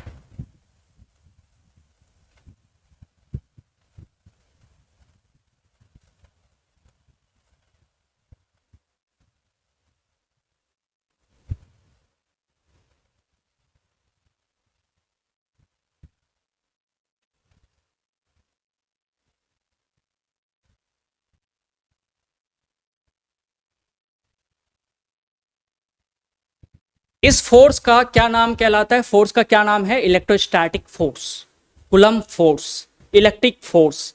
ये सारे कूलम्ब्स लॉ से क्या निकला? जैसे ग्रेविटेशनल लॉ से क्या निकला? Gravitational force. उसी तरीके से कूलम्ब्स लॉ से क्या निकला? Coulomb force. और इलेक्ट्रिक फोर्स भी आप कह सकते हैं। अच्छा,